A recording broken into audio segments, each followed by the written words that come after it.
الحمد لله نحمده ونستعينه ونستغفره ونعوذ بالله من شرور أنفسنا ومن سيئات أعمالنا من يهده الله فلا مضل له ومن يضلل فلا هادي له وأشهد أن لا إله إلا الله وحده لا شريك له وأشهد أن محمدا عبده ورسوله أما بعد أعوذ بالله من الشيطان الرجيم يا أيها الذين آمنوا اتقوا الله حق تقاته ولا تموتن إلا وأنتم مسلمون يا أيها الناس اتقوا ربكم الذي خلقكم من نفس واحدة وخلق منها زوجها وبث منهما رجالا كثيرا ونساء واتقوا الله الذي تساءلون به والأرحام إن الله كان عليكم رقيبا يا أيها الذين آمنوا اتقوا الله وقولوا قولا سديدا يصلح لكم أعمالكم ويغفر لكم ذنوبكم ومن يطع الله ورسوله فقد فاز فوزا عظيما صدق الله العظيم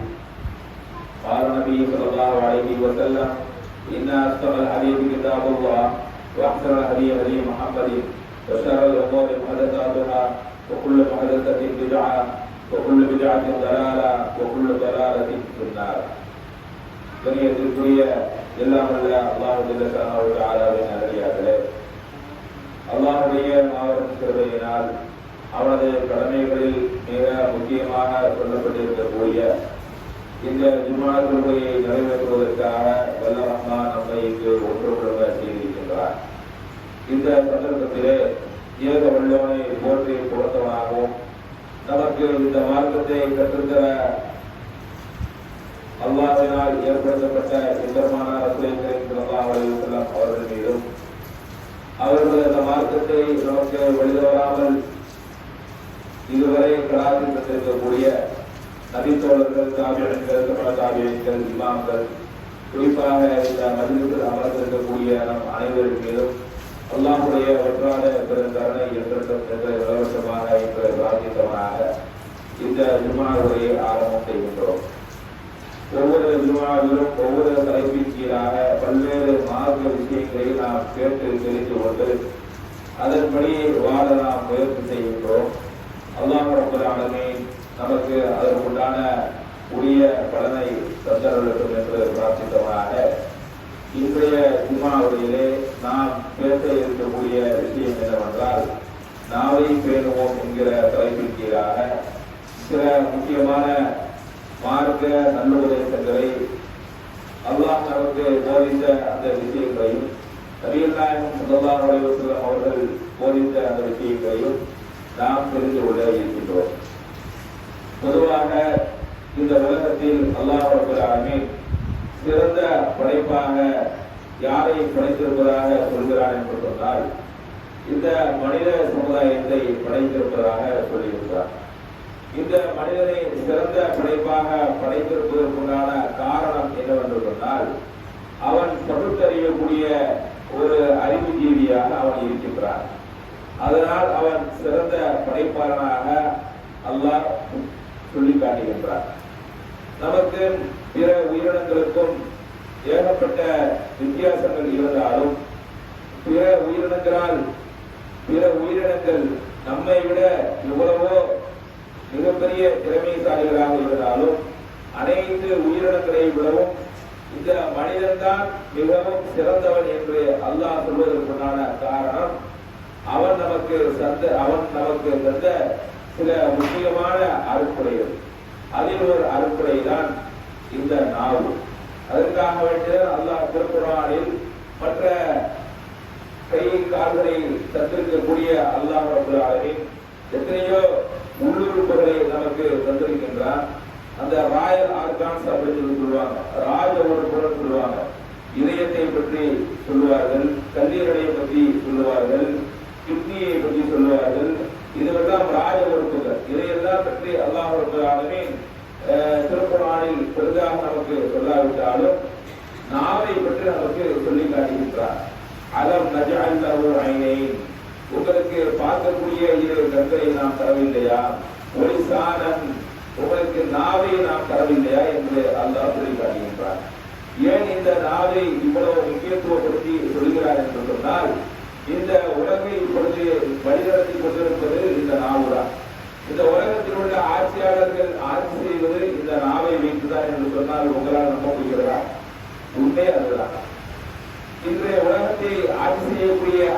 சொல்கிறார்கள், உதாரணத்திற்கு சொல்ல வேண்டும் என்று சொன்னால், ஒரு மனிதன் ஒரு தேர்தலுக்காக வேண்டி போட்டி போடுகிறான் என்று வைத்துக் கொள்ளுங்கள். அவன் போட்டியிடக்கூடிய அந்த கால அவகாசத்தில் தேர்தல் பிரச்சாரம் செய்ய வேண்டும்.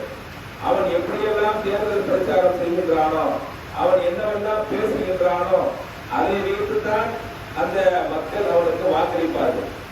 அவன் சொல்லக்கூடிய வாக்குறுதிகளை நிறைவேற்றுகிறானோ இல்லையோ அது இரண்டாவது விஷயம். ஆனால் மக்களை அவன் தன் பக்கம் ஓட்டு போட செய்வதற்கு முக்கியமாக பயன்படுத்தக்கூடிய விஷயம் என்ன? இந்த நாவு தான். இந்த நாவை வைத்துதான் என்ன செய்வான்? மக்களிடையே வாக்கு கேட்பான். அந்த நாவை வைத்து அவன் கேட்கக்கூடிய அந்த வாக்கின் மூலமாக அவன் ஒரு நாட்டிற்கு ஜனாதிபதியாக ஆக முடிகின்றான். அதே நேரம் அந்த நாட்டு சரியில்லாமல் எதையாவது மக்களுக்கு மத்தியிலே பிரிவினை ஏற்படுத்தக்கூடிய வகையில் பேசிவிட்டான் என்று சொன்னால், மக்களுக்கு மத்தியிலே குழப்பங்களை ஏற்படுத்தக்கூடிய வகையில் பேசிவிடக்கூடிய சில தலைவர்களும் அவர்கள் ஆட்சியை இழக்கக்கூடிய சூழ்நிலையும் மாறிவிடுகிறது. அப்ப இந்த நாவினுடைய முக்கியத்துவத்தை நாம் விளங்காமல் நாம் வாழ்ந்து கொண்டிருக்கின்றோம் என்பதுதான் நிதர்சனமான ஒன்று. நாவின் முக்கியத்துவத்தை பற்றி முதலாவதாக இந்த மார்க்கம் என்ன சொல்கிறது என்பதை பற்றி நாம் சற்று சிந்தித்து பார்க்க வேண்டும். நாவே அல்லாஹ் ரப்பல் ஆலமீன் ஒரு அருட்கொடையாக நமக்கு சொல்லியதோடு மட்டுமல்லாமல் அதை எப்படியெல்லாம் பயன்படுத்த வேண்டும், அதனுடைய முக்கியத்துவம் என்ன என்பதை பற்றி நபிகள் நாயகம் ஸல்லல்லாஹு அலைஹி வஸல்லம் அவர்கள் சொல்லுகிறார்கள். பொதுவாக ஒரு முஸ்லிம் என்றால் யார், அவன் எப்படி இருக்க வேண்டும் என்பதற்கு ஒரு அடிப்படையை சொல்லுகின்றார்கள். முஸ்லிம் என்றால் யார் என்று கேட்டால் நாம் உடனே சொல்லக்கூடிய ஒரு பதில், லா இலாஹ இல்லல்லாஹ் முஹம்மது ரசூலுல்லாஹ் என்று எவர் தனது நாவால் பொழிந்து ஈமான் கொள்கிறாரோ அவர் முஸ்லிம் என்று நாம் சொல்லிவிடுவோம். ஆனால் நபிகள் நாயகம் ஸல்லல்லாஹு அலைஹி வஸல்லம் அவர்கள் அதற்கும் மேலாக, அதற்கும் அதைவிட ஒரு சிறந்த ஒரு விளக்கத்தை நமக்கு சொல்லித் தருகின்றார்கள். எப்படி சொல்லித் தருகிறார்கள் என்று சொன்னால், எவருடைய கரத்திலிருந்தும் எவருடைய நாவிலிருந்தும் பிற மனிதர்கள், பிற முஸ்லிம்கள் பாதுகாக்கப்படுகிறார்களோ, பாதுகாப்பு பெறுகிறார்களோ, தொல்லைப்படுத்தப்படாமல் இருக்கிறார்களோ அவர்தான் உண்மையான முஸ்லிம் என்று நபிகள் நாயகம் ஸல்லல்லாஹு அலைஹி வஸல்லம் அவர்கள் சொல்லி காட்டுகிறார்கள். அப்போ ஒரு முஸ்லிமாக இருக்கக்கூடியவன் தனது நாவால் கூட பிற மனிதனுக்கு தொல்லை தர மாட்டான் என்பதுதான் இஸ்லாத்தினுடைய அடிப்படை விஷயமாகும். அப்ப நாவாலே ஒரு மனிதன் தொல்லை தர மாட்டான் என்று சொன்னால் கரங்களால் அவன் தொல்லை செய்ய முடியுமா? முடியாது. அதற்கு அனுமதி கிடையாது. ஏன்? நாவால் தொல்லை செய்வதுதான் மிக மிக எளிது. யார் வயதான கிழவியாக, வயதானவர்கள் கிழவன் கிழவியாக இருந்தாலும் சரி, அவர்களுடைய செஞ்சிருந்தான் அவர்கள் உலகால் எதுவும் செய்ய முடியாவிட்டாலும் ஏதாவது ஒரு வார்த்தையை பேசிவிட்டார்கள் என்று சொன்னால் குடும்பமே செஞ்சிடும், இரண்டாக போய்விடக்கூடிய சூழல்களை பார்க்கிறோமா இல்லையா? 1000 தான் இருந்தாலும் உங்க அம்மா இப்படி பேசி இருக்க கூடாது, 1000 தான் இருந்தாலும் உங்கள் வாப்பா இப்படி பேசி இருக்க கூடாது, இப்படிலாம் சொல்றாங்களா இல்லையா? அப்ப அதற்கு உண்டான காரணம் என்ன என்று சொன்னால், பேசுவதில் நாம் மிகவும் கவனமாக இருக்க வேண்டும். இந்த நாவை பயன்படுத்துவதில் நாம் மிகவும் கவனமாக இருக்க வேண்டும் என்று மார்க்கம் நமக்கு வலியுறுத்தி சொல்கின்றது. எப்படி? நபிகள் நாயகம் ஸல்லல்லாஹு அலைஹி வஸல்லம் அவர்கள் அதற்காக வேண்டிதான் சில ரத்தின சுருக்கமாக ஒரு விஷயத்தை நமக்கு சொல்லித் தருகின்றார்கள். மன் கான யுமினு பில்லாஹி வல் யௌமில் ஆகிர், யார் அல்லாஹ்வையும் மறுமை நாளையும் நம்பிக்கை கொண்டிருக்கிறாரோ, ஃபல்யகுல் கைரன், அவர் பேசினால் நன்மையே பேசட்டும், நல்லதே பேசட்டும், அவருடைய சொல் அல்லது வாய் மூடி மௌனமாக இருக்கட்டும். பேசினால் நல்லதே பேசட்டும் அல்லது வாய் மூடி மௌனமாக இருக்கட்டும். அப்ப எந்த விஷயத்தை சொல்லி வருகிறார் என்று சொன்னால், நீ நாவை வைத்து நன்மை கூட செய்யாட்டாலும் பரவாயில்லப்பா, தீமை செஞ்சிடாத அப்படின்னு சொல்லுவாங்க.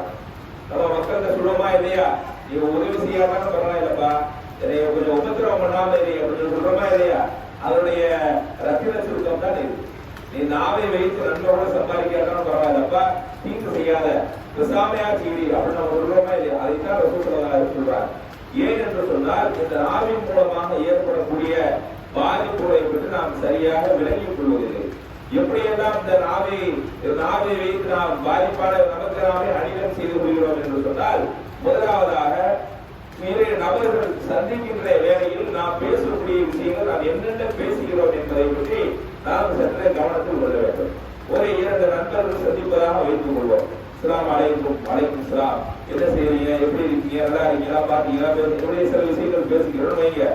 ஆனால் அந்த பேச்சு என்பது நாம் ஒரு 5 நிமிடத்தில் முடிந்துவிடும். ஆனால் நாம் ஒரு இடத்திலே உட்கார்ந்து இருக்கிறோம் வைங்க. ஒரு இடத்துல ஒரு நண்பரோடு உட்கார்ந்து இருக்கிறோம். எவ்வளவு நேரம் உட்கார்ந்து இருக்கிறோம்? ஒரு அரை மணி நேரம் உட்கார்ந்து இருக்கிறோம் வைங்க. அரை மணி நேரத்துல நமக்கும் அவனுக்கு மத்தியில் உள்ள பேசுறதுன்னு பாத்தீங்கன்னா 1 நிமிஷமா 2 நிமிஷம் தான் இருக்கும். அவனை பத்தி நாம விசாரிக்கிறதா இருக்கட்டும், என்னைய பத்தி அவனுக்கு சொல்வதாக இருக்கட்டும், எவ்வளவு நேரம் பேசுவோம்? அதிகபட்சம் ஒரு 5 நிமிஷத்துல என்ன செஞ்சிடும்? நம்மளுடைய அந்த பேச்சுவார்த்தைகள் முடிந்துவிடும். அப்புறம் என்ன செய்வோம்? உட்கார்ந்து இருக்கோமா? நமக்கு சும்மா இருக்க முடியுமா? சும்மா இருக்க முடியாது. நாம சும்மா இருப்பதாக நினைத்துக் கொண்டாலும் நம்ம நண்பன் என்ன செய்வான்? ஒரு பேச்சை ஆரம்பிப்பான். அப்புறம் அந்த அப்துல்லாவுடைய சங்கரி உனக்கு தெரியுமா அப்படின்னு சொல்லி ஆரம்பிப்பான். அது ஆணாக இருந்தாலும் சரி, பெண்ணாக இருந்தாலும் சரி, அப்துல்லாவுடைய சங்கரி உனக்கு தெரியுமான்னு ஆரம்பிப்பான். என்ன பிரச்சனை? அவன் இப்படியான ஒரு காரியத்தை பண்ணிட்டான். அப்படியா? அவனை பத்தி அவர் சொன்ன உடனே இவருக்கு அடுத்து சொல்வதற்கு இதே தேவையில்லை. ஒன்னு அவர் நண்பராக அப்துல்லா என்கிற அந்த சகோதரன் நண்பராக இருந்தார் என்று சொன்னால் அவரை பற்றி நல்ல விதமாக சில விஷயங்களை சொல்லுவார். அவர் அப்படிப்பட்ட ஆள் இல்லையே அப்படின்னு சொல்லுவார். அல்லது இவனுக்கு விரோதியாக இருந்தால், அப்படியா அவனுக்கு ஒரு பிரச்சனையை பண்ணிட்டானா, அவனுக்கு இது வேணும் தான், அவனுக்கு இது மட்டும் பண்றது கிடையாது, இந்த மாதிரி நிறைய பண்ணியிருக்கிறான் அப்படின்னு சொல்லிட்டு இல்லாத விஷயங்களை அவன் மீது பொய்யை இட்டு கட்டக்கூடிய ஒரு சூழலை ஏற்பட்டுவிடும். அவனை பற்றி புறம் பேசக்கூடிய ஒரு சூழலை ஏற்பட்டுவிடும்.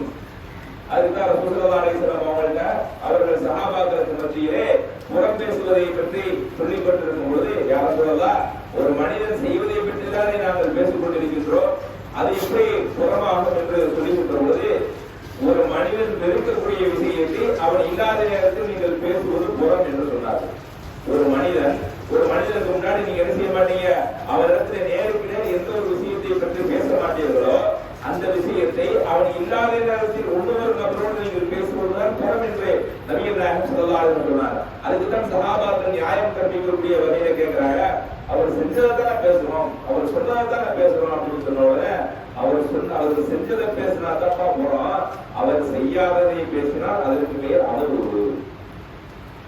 அவர் செஞ்சதை பற்றி பேசினாதான் போறோம், அவர் செய்யாததை பற்றி அவர் நடந்து கொண்ட விதத்தை பற்றி நீங்கள் அது இல்லாத ஒரு விஷயத்தை பற்றி பொய்யான ஒரு விஷயத்தை பற்றி அவரை பற்றி பேசினார் அதற்கு பேர் தான் அவதூறு என்று சொல்றார்.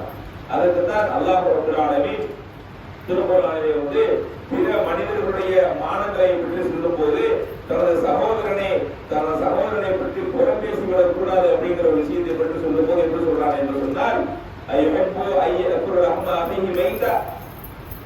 உங்களது சகோதரனின் மாமிசத்தை உங்களது இறந்த சகோதரனின் மாமிசத்தை நீங்கள் சாப்பிட விரும்புவீர்களா? கரித்துமோ, நீங்கள் அதை விரும்பீர்கள். இறந்த ஒரு மனிதனின் மாமிசத்தை யார் உண்பா? இப்பொழுது இந்தியாவில் வாழக்கூடிய அகோரிகள் சாப்பிடுவார்கள். காசி அந்த பகுதிகளுக்கு போனீங்கன்னா அங்கே இருக்கக்கூடிய அகோரிகள் சில ஆட்கள் இருக்கிறாங்க. அவங்க என்ன செய்வாங்க? இறந்த பிணங்களுடைய மாமிசத்தை சாப்பிடுவார்கள். அப்பேற்பட்ட ஒரு உதாரணத்தை அல்லாஹ் நம்மை பார்த்து கேட்கின்றான், நீங்க தான் அகோரியாப்பா அப்படிங்கிற மாதிரி அல்லாஹ் கேட்டார். ஏன் பிறரை பற்றி நீங்கள் பேசுவது அவ்வளவு ஒரு முக்கியமான ஒரு விஷயம். எந்த ஒரு மனிதனுடைய மானத்தையும் நீங்கள் எடுத்துவிடக் கூடாது, எந்த ஒரு மனிதனுடைய மானத்திற்கும் நீங்கள் இழுக்கு ஏற்படுத்தி விடக் கூடாது.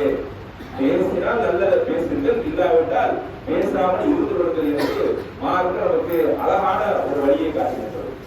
அதனால நீங்க பாருங்க, நாட்டில் உள்ள மிகப்பெரிய பிரச்சனைகளுக்கு எப்படி பிரச்சனைகள் பரவுகிறது என்று பாருங்கள். மக்களுடைய நிம்மதியை கெடுப்பது எது என்று பார்த்தார் என்று சொன்னால் பொய் செய்தியை பரப்பி விடுவது. அந்த ஒரு காலம் இருந்தது, ஒரு மனிதன் இன்னொரு மனிதனை சந்தித்தால்தான் ஒரு பிரச்சனை ஏற்படும். ஆனால் இப்ப இருக்கக்கூடிய நவீன காலத்தில் அப்படி சந்திக்கக்கூடிய அவசியம் எல்லாம் தேவையே இல்லை. இந்த ஒரு கல்வி போதும், இந்த செல்போன் போதும், இந்த இன்டர்நெட் போதும். இதை வச்சு நம்ம என்ன செஞ்சிடலாம்? ஒரு கலவரத்தை ஏற்படுத்திடலாம். அதுக்குதான் நீங்க பாத்தீங்க அப்படின்னா, ஒரு ஊர்ல ஒரு பிரச்சனை நடக்குது என்று சொன்னால் அரசாங்கம் செய்யக்கூடிய முதல் வேலை என்ன வேலை செய்யறாங்க? இன்டர்நெட்டை முடக்கி விடுவார்கள். சமூக சமூக வலைதள பக்கத்தை என்ன செய்வாங்க, முடக்கிடுவாங்க. என்ன காரணம்? அது எவ்வளவு பவரான விஷயமா இருந்தது. நாவு என்பது என்ன, நாவால் பேசக்கூடிய விஷயத்தை தான் என்ன செய்யறான், வாட்ஸ்அப்ல பேசி அனுப்புறான், பேஸ்புக்ல பேசி அனுப்புறான், இன்ஸ்டாகிராம்ல பேசி அனுப்புறான், எழுதி அனுப்புறான். பாருங்க, இப்படி இவர்கள் எங்களை தாக்கி விட்டார்கள், இவர்கள் எங்களை இப்படி செய்து விட்டார்கள் அப்படின்னு சொல்லி இன்னைக்கு அதனால பெரிய கலவரமே ஏற்படுது. நேபாளத்தில் ஆட்சி கவிழ்ந்ததே எப்படி கவிழ்ந்தது? இது போன்ற விஷயங்கள் ஸ்ப்ரெட் பண்ணி வருது, பரவி வருவது. அப்போ நம்ம நாம் நினைத்துக் கொண்டிருக்கின்றோம். அதுதான் அல்லாஹ் ரப்பல் ஆலமீன் சொல்லி காட்டுகின்றான், ஒரு ஃபித்னத்து அஷத்து மினல் கத்ல். இந்த குழப்பம் இருக்க அது கொலையை விட கூடியது அப்படிங்கிறான். ஏனென்று சொன்னால், கொலை உள்ள ஒரு மனிதன் இன்னொரு மனிதனை தனிப்பட்ட முறையில் செய்வான், ஒரு கோபத்திலே எதை பண்ணுவான். ஆனால் ஒருவன் ஒரு குழப்பத்தை ஏற்படுத்தி வரான்னு சொன்னால் அங்கு நடப்பது ஒரு கொலை நடக்காது, பல்லாயிரக்கணக்கான மக்கள் இறந்து போய்விடுவார். பல்லாயிரக்கணக்கான மக்கள் செய்வான், இறந்து போயிடுவான், கலவரம் ஏற்பட்டுவிடும். அதற்காக வேண்டிதான் நாவுடைய விஷயத்திலே ரொம்ப கவனமாக இருக்க சொல்கிறார் மார்க்கம். அதுக்குதான் ரசூல் ஸல்லல்லாஹு அலைஹி வஸல்லம் சொன்னாங்க, நீங்கள் சர்வசாதாரணமாக ஒரு விஷயத்தை இது சாதாரண விஷயம் தானே என்று எண்ணி எதையாவது பேசிவிடுகிறீர்கள், அதன் காரணமாக நீங்கள் நரக படுகொலியில் போய் விழுந்து விடுகிறீர்கள். அதே நேரம் சாதாரண விஷயம் தானே என்று ஏதாவது ஒரு நல்ல விஷயத்தையே நீங்கள் பேசிவிடுகின்றீர்கள், அதன் மூலமாகவும் நீங்கள் சொர்க்கத்திற்கும் சென்று விடுகிறீர்கள். ரெண்டுமே இருக்கு. அப்ப நாம் பேசும்போது நம்ம என்ன செய்யணும், ரொம்ப கவனத்தோடு என்ன செய்யணும், நமது பேச்சுக்களை அமைத்துக் கொள்ள வேண்டும் என்று மார்க்கம் நமக்கு என்ன செய்து மிக மிக அழகான முறையிலே வலியுறுத்தி சொல்கின்றது. ஆனால் நம்முடைய இன்னைக்கு பாருங்க, பெண்களாக இருக்கட்டும் ஆண்களாக இருக்கட்டும், ஒருவர் சந்திக்கக்கூடிய நேரத்தில் நம்மை பற்றி பேசுகின்றோமா அல்லது பிறரை பற்றி பேசுகின்றோமா? இன்று குடும்ப பிரச்சனையாக இருக்கட்டும், நாட்டு பிரச்சனையாக இருக்கட்டும், எல்லாம் எதனால் ஏற்படுகிறது என்று சொன்னால் இந்த ஒற்றை உறுப்பு, இந்த நாவின் மூலமாக தான் ஏற்படுகிறது. அதைத்தான் நாவை பேணக்கூடிய, நாவை பாதுகாக்கக்கூடிய விஷயத்தில் ரசூல் ஸல்லல்லாஹு அலைஹி வஸல்லம் அவங்க வேற எந்த விஷயத்துக்கும் இப்படி ஒரு வாக்குறுதியை நமக்கு தரல. நீ தொழுதால் நான் உனக்கு சொர்க்கத்தை வாங்கி தருகின்றேன், நீ நோன்பு வைத்தால் உனக்கு சொர்க்கத்தை வாங்கி தருகின்றேன், நீ ஜக்காத் கொடுத்தால் உனக்கு சொர்க்கத்தை வாங்கி தருகின்றேன், நீ ஹஜ் செய்தால் உனக்கு சொர்க்கத்தை வாங்கி தருகிறேன் என்ற வாக்குறுதியை நபிகள் நாயகம் ஸல்லல்லாஹு அலைஹி வஸல்லம் கொடுக்கவே இல்லை. ஆனால் எதற்கு கொடுத்திருக்கிறார்கள் என்று சொன்னால், எவர் தனது இரு தாடைகளுக்கு மத்தியில் உள்ள இந்த நாவை பேணி பாதுகாக்கிறாரோ அவருக்கு நான் சொர்க்கத்தை வாங்கி தர நான் கேரண்டி அப்படிங்கிறார். அப்ப எவ்வளவு பெரிய முக்கியமான விஷயமா இருக்கு. ஒருவர் தனது இரு தாடைகளுக்கு மத்தியில் இருக்கக்கூடிய இந்த நாவை பேணி பாதுகாக்கிறாரோ அவருக்கு நான் சொர்க்கத்தை வாங்கி கொடுப்பதற்கு நான் கேரண்டி. அப்படி என்றால் எவ்வளவு பெரிய ஒரு முக்கியமான விஷயம். ஆனால் நாம் சர்வசாதாரணமாக செய்கின்றோம், அதையெல்லாம் வீணாக்கி விடுகிறோம். ஆனால் இந்த நாவை வைத்து நாம் மேன்மை பெற முடியுமா என்று கேட்டால் மிக மிக இலகுவான முறையில் மேன்மை பெற முடியும். எப்படி அல்லாஹ்வுடைய திக்ர்கள் எத்தனையோ திக்ர்களை ரசூல் ஸல்லல்லாஹு அலைஹி வஸல்லம் சொல்லித் தந்திருக்கிறார்கள், அதையெல்லாம் செய்ய நாம் என்ன செய்வோம், மேன்மை பெற்று வருவோம். நல்ல விஷயங்களை, ஒரு நோயாளியை பார்க்கிறோம், நோயாளியை நலம் விசாரிக்க போறோம், அல்லது ஒரு கவலையான ஒரு விஷயத்தை சொல்றான், நம்மள்கிட்ட எனக்கு இப்படிலாம் பிரச்சனை இருக்குது, ஒரு உதவியே கேட்கிறான்னு வைங்க. ஒரு யாசகர் வர்றாரு, ஒரு யாசகர் யாசகர் கேட்கக்கூடிய அந்த நிலைமையில் கூட நமக்கு இருந்தால் கொடுக்கலாமே தவிர அந்த யாசகரை விரட்டுவதற்கு கூட மார்க்கத்தில் அனுமதி இல்லை. என்ன செய்யலாம்? அதுக்கு தான் மூர்ல பாருங்க, யாசகர் மன்னிப்பு கேட்பான். மன்னிப்பு மாப்பு செய்ய பாவா அப்படின்பா. காசு இல்லை அப்படின்னா மாப்பு செய்ய பாவா அப்படின்னு சொல்லுவான். ஏன் அப்படின்னா அது ஒரு அழகிய நடைமுறை, ஒரு அழகிய விஷயம். ஆனால் அவருக்கு நம்ம எப்படி சொல்லலாம், காசு நம்ம போயிடுவாங்க அப்படின்னு சொல்லலாம். அதாவது முகத்தில் அடிச்சாலும் எடுத்துன்னு பேசலாம், எப்படி வேணாலும் செய்யலாம். ஏன் நாம் எப்படி பேசினாலும் அவர் திருப்பி நம்மிடத்திலே எந்த ஒரு சண்டையும் போட வழி இல்லாத ஒருவர். அவர்தே எப்படி நாம நடந்து கொள்ள வேண்டும் என்று சொன்னால், நளினமாக நீங்கள் பேசி அதை கடத்தி விடுவது என்று ரசூல் ஸல்லல்லாஹு அலைஹி வஸல்லம் மார்க்கம் நமக்கு சொல்லி தருகிறது என்று சொன்னால் எவ்வளவு பெரிய ஒரு முக்கியமான விஷயம் என்பதை நாம் இதன் மூலமாக தெரிந்து கொள்ள வேண்டும். எனவே நாவு விஷயத்தில் நாம் மிகவும் எச்சரிக்கையோடு இருந்து இந்த நாவை வைத்து நாம் நாளை இந்த நரக நெருப்பில் போய் விழுந்து விடாமல், இந்த நாவை வைத்து நாம் சுவன பூஞ்சோலைகளில் குடியேறுவதற்கு இந்த நாவை சரியான முறையில் பயன்படுத்தி வல்ல ரஹ்மானுடைய அன்பையும் அருளையும் பெற்று வாழக்கூடிய நன்மக்களாக அல்லாஹ் ரப்பல் ஆலமீன் அனைவரையும் ஆக்கியவர் என்று கூறி இந்த முதலுடைய நிறைவு செய்கின்றேன். வாஹுதாவானா அல்ஹம்துலில்லாஹி ரப்பில் ஆலமீன்.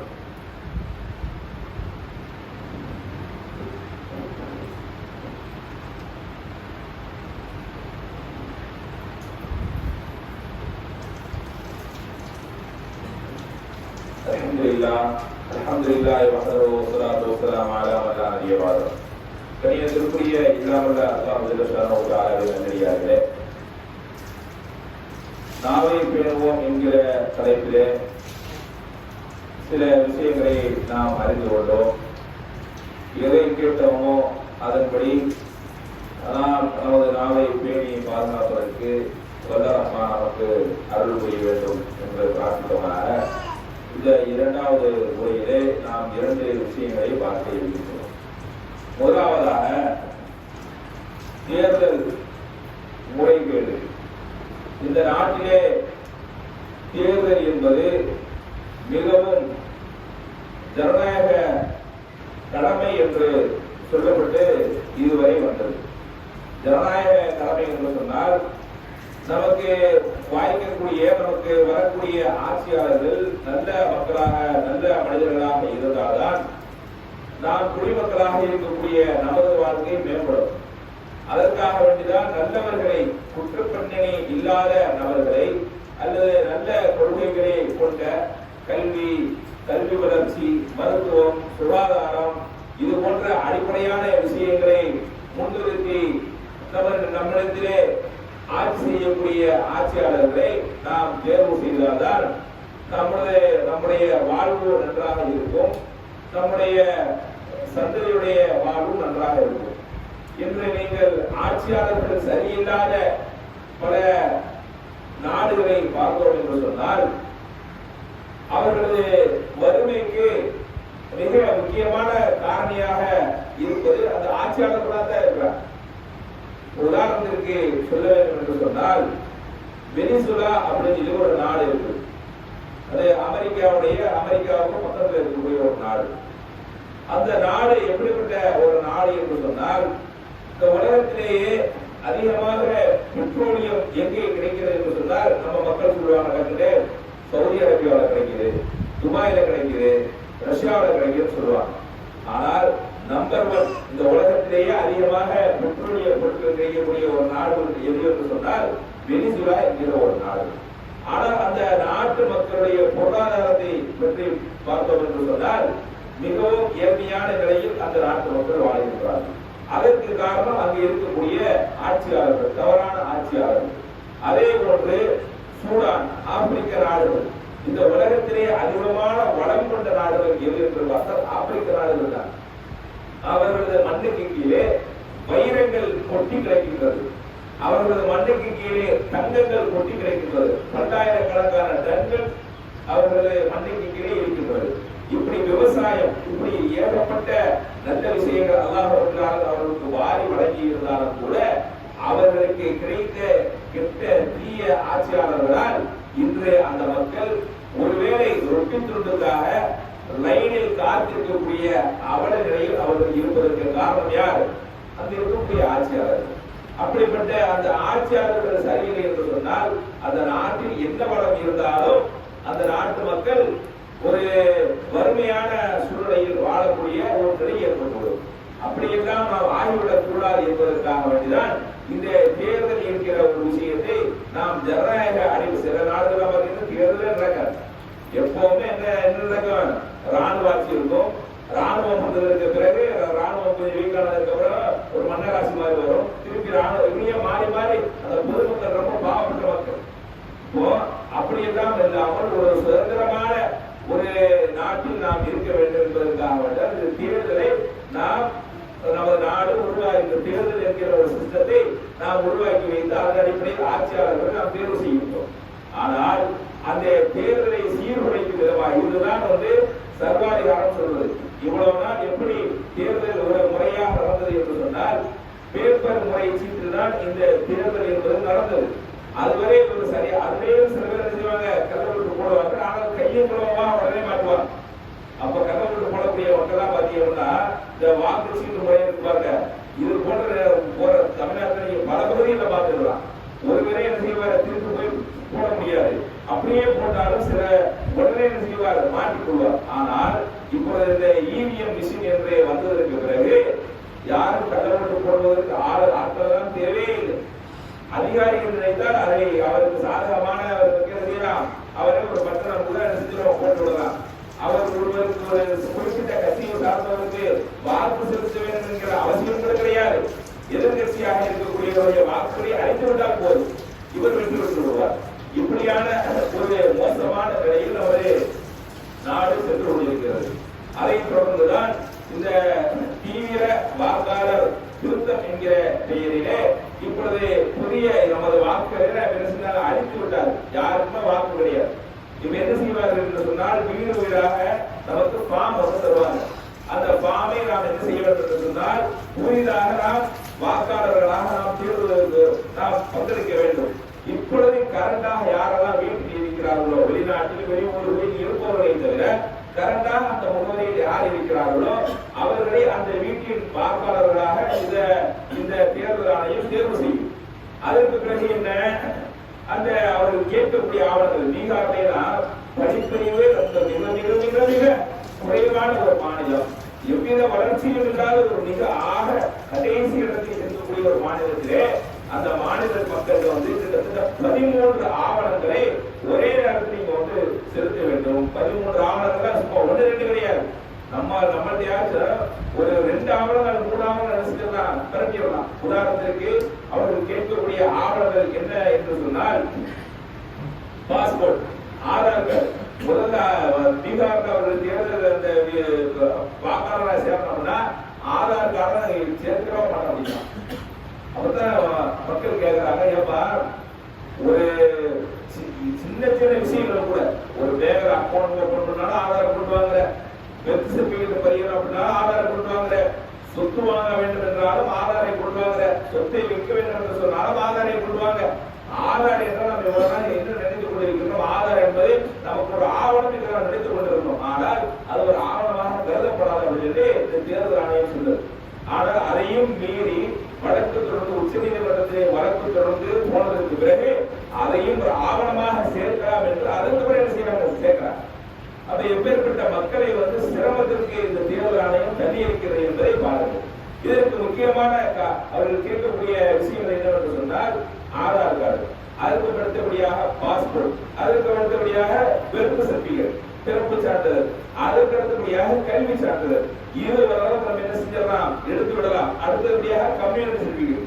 மீதி அதற்கு அப்புறம் கேட்கறதுனா நாம் தலையை சுற்றி விட ஒரு ஆதாரம் இருக்குதா, 2002 உங்க பேர் இருக்குதா, அதை போய் நம்ம என்ன செய்யணும், வெப்சைட்ல போய் பார்க்கணும். இப்படிதான் ஏகப்பட்ட நடைமுறை சிக்கலான இருக்கக்கூடிய படித்தவர்களே வந்து தேடி கண்டுபிடித்து எடுப்பதற்கு மிகவும் சிக்கலான கேட்டிருக்கிறார். ஆனால் ஏதேனும் ஒரு 2 நாம் என்ன செய்ய வேண்டும், தயார் செய்து வைத்துக் கொள்ள வேண்டும். என்ன, ஆதார் கார்டுடன் பாஸ்போர்ட் இருந்தால் பாஸ்போர்ட், அல்லது கம்யூனிட்டி சர்டிபிகேட், அல்லது பெர்த் சர்டிபிகேட், அல்லது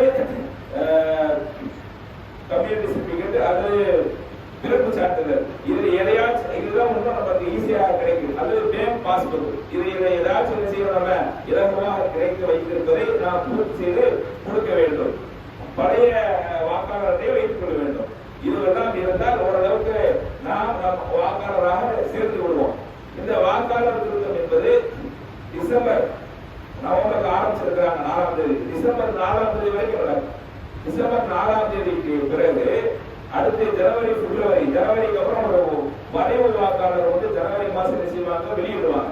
அதாவது இது வரைக்கும் யாரெல்லாம் வந்து வாக்காளர்களாக ஆயிருக்கிறாங்க அப்படின்னா அதுலயும் நிறைய பேர் விடுபடுவாங்க. அதற்கு பிறகு பிப்ரவரி மாசம் இதுதான் இறுதி வாக்காளர் பட்டியல் அப்படின்னு சொல்லுவாங்க. அந்த இறுதி வாக்காளர் பட்டியலுக்குள்ள வந்துட்டாங்க அப்படின்னா அதற்கு பிறகு நம்ம என்ன செய்ய முடியாது, வாக்காளராக ஆக முடியாது. பிப்ரவரி மாசத்தோட நாம் வாக்காளராக ஆக முடியாது. அதற்கு பிறகு இப்படி ஒரு அறிவிப்பு, ஒரு ஸ்கீம் ஒன்று புதுசா கொண்டு வராங்களோ அப்பதான் நான் வாக்காளராக பதிய வைக்க முடியும். அப்போ ஜனவரி தான் நம்முடைய கடைசி. ஜனவரியில வந்து வரைவு வாக்காளர் சொல்றாங்க. அந்த வரைவு வாக்காளர் நம்ம பேரு இல்லை என்று, நம்ம பேரு எப்படி தான் வைப்போம் என்று சொன்னால், நாம் அந்த ஃபார்மை சரியான முறையில் ஃபில்அப் செய்து கொடுக்காவிட்டால் நமது பேர் இல்லாமல் போய்விடும். நம்ம அந்த தரக்கூடிய அந்த ஃபார்மை வந்து முறையாக நாம் ஃபில்அப் செய்து கொடுக்காவிட்டாலோ அல்லது கேட்கக்கூடிய ஆவணங்களில் ஏதேனும் இல்லாவிட்டாலோ அதை அட்டாச் பண்ணி கொடுக்காவிட்டாலோ நம்மை அந்த வாக்காளர் பட்டியலில் தூக்கி விடுவார். எனவே இந்த வாக்கு என்பது மிக மிக அவசியமான ஒன்றாக இருக்கிறது. எனவே இந்த வாக்காளர் படிவத்தை நீங்கள் சாதாரணமாக எண்ணிவிடாமல் அதை பூர்த்தி செய்து கொடுப்பதற்கு நீங்கள் முயற்சி செய்யுங்கள். அதற்கு எதிராக இந்த ஓட்டு திருட்டின் மூலமாக ஆட்சிக்கு வந்த வந்த இந்த கைவர்கள் பல்வேறு சூழ்ச்சிகளை செய்து கொண்டிருக்கிறார்கள். அதன் காரணமாக இன்று சுப்ரீம் கோர்ட்டில் கேஸ் நடந்து கொண்டே இருக்கின்றது. அதற்குண்டான தீர்ப்பு நல்ல தீர்ப்பு வந்துவிட்டால் இந்த எஸ்ஐஆர் என்கிற இந்த விஷயமே ரத்து செய்யப்பட்டு விட்டால் மக்கள் நிம்மதியாக இருப்பார்கள், மக்களுடைய வாக்குகள் பாதுகாக்கப்படும் என்பதில் எவ்வித சந்தேகமும் இல்லை. இது ஒரு விஷயம். அடுத்தபடியாக இன்ஷா அல்லாஹ் இந்த வார ஜும்மா வசூல் நமது மாவட்ட தலைமைக்கு வழங்கி இருப்பதால் அதிகமான பொருளாதாரத்தை அல்லாஹ் நமக்கு வழங்கி அந்த பொருளாதாரத்தை அல்லாஹ்வுடைய பாதையிலே அதிகமாக நீங்கள் செலவு செய்யுங்கள் என்று ஒரு அறிவிப்பாக செய்து கொள்கின்றோம். அதற்கு அடுத்தபடியாக இந்த எஸ்ஐஆர் விஷயமாக, இந்த வரைவு வாக்காளர் பட்டியல் விஷயமாக தமிழ்நாடு தௌஹீத் ஜமாத் ராமநாதபுரம் தெற்கு மாவட்டத்தின் சார்பாக இன்ஷா அல்லாஹ் நாளை மறுநாள் 9ஆம் தேதி அன்று ராமநாதபுரத்தில் இருக்கக்கூடிய தாஜ் திருமண மகாலிலே மாலை 4 மணி அளவிலே இதற்கு முன்னால சிறப்பு செயல் வீரர்கள் வீராங்கனைகள் கூட்டம் நடைபெற இருக்கின்றது. பெண்களுக்கு வாகனம் ஏற்பாடு செய்யப்பட்டிருக்கின்றது. அனைவரும் சவராக கலந்து கொள்ளுமாறு கேட்டுக்கொள்கின்றோம். ஆண்களாக இருக்கக்கூடியவர் தங்களுடைய சொந்த வாகனங்களில் வரும்படி கேட்டுக்கொள்கின்றோம். எதை கேட்டோமோ எதை சொன்னோமோ அதன்படி வாழ்ந்து வரையக்கூடிய நண்பர்களாக வளர்க்கமான அனைவரையும் ஆய்வுகள் என்று கூறி இந்த ஜும்மாவை நிறைவு செய்கின்றோம். அல்ஹம்துலில்லாஹி ரப்பில் ஆலமீன். அஸ்ஸலாமு அலைக்கும் வரஹ்மத்துல்லாஹி.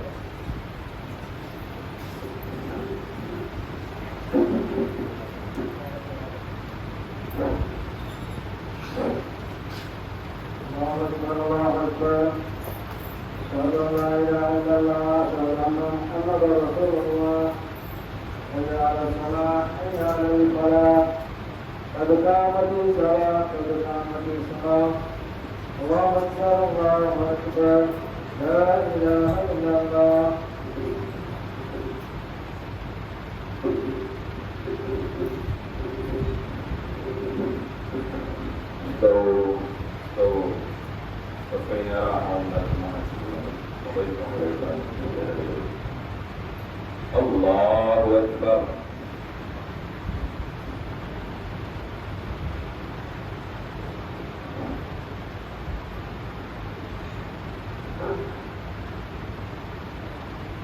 Alhamdulillahi Rabbil Alamin. Ar-Rahmanir Rahim. Maliki Yawmiddin. Iyyaka na'budu wa iyyaka nasta'in. اهدنا الصراط المستقيم صراط الذين أنعمت عليهم غير المغضوب عليهم ولا الضالين.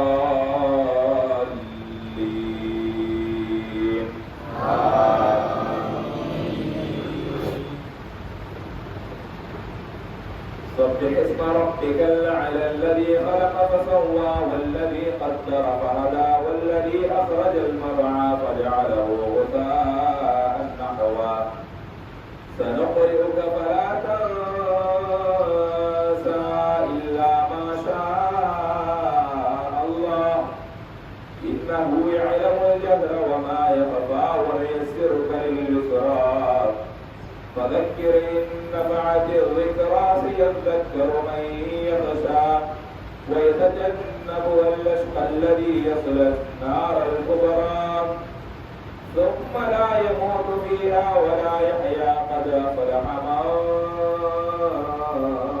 تزكى وذكر اسم ربه فصلى بل تؤثرون الحياة الدنيا والآخرة خير وأبقى إن هذا لفي الصحف الأولى صحف إبراهيم وموسى. الله أكبر.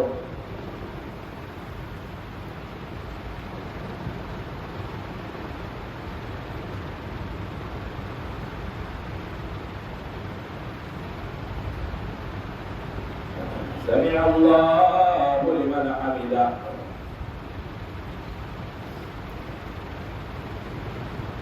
الله أكبر.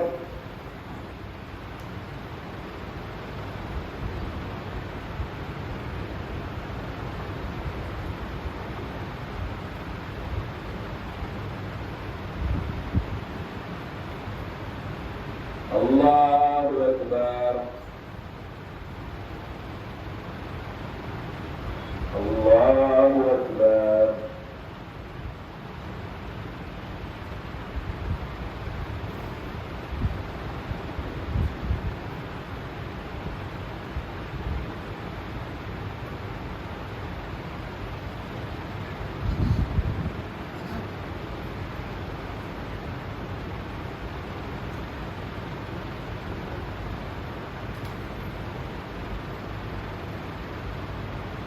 الله أكبر.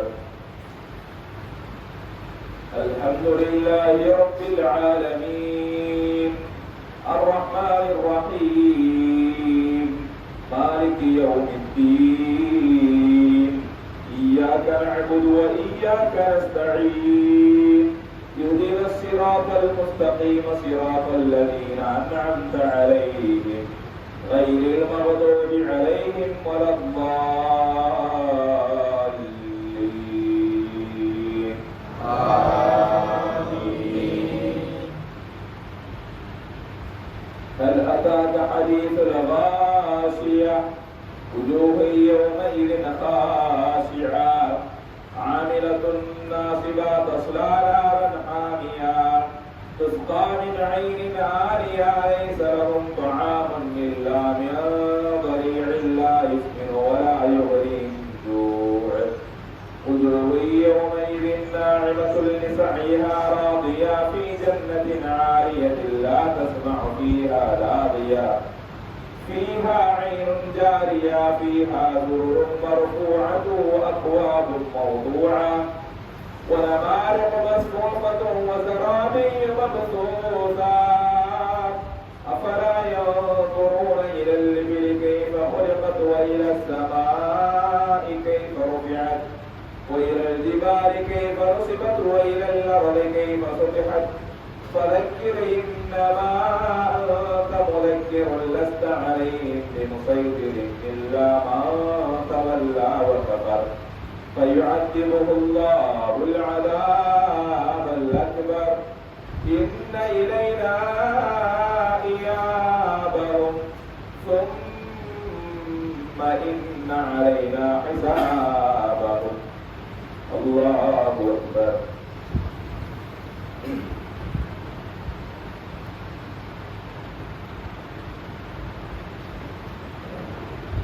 سمع الله لمن حمده.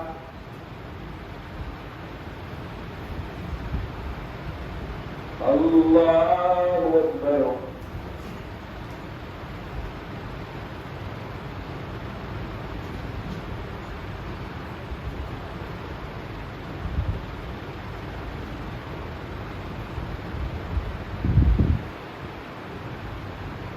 الله أكبر.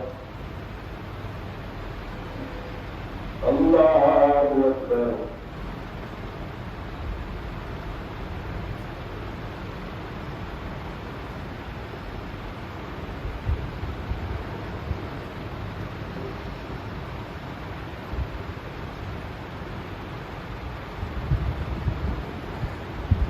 الله أكبر.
السلام عليكم ورحمة الله. السلام عليكم ورحمة الله.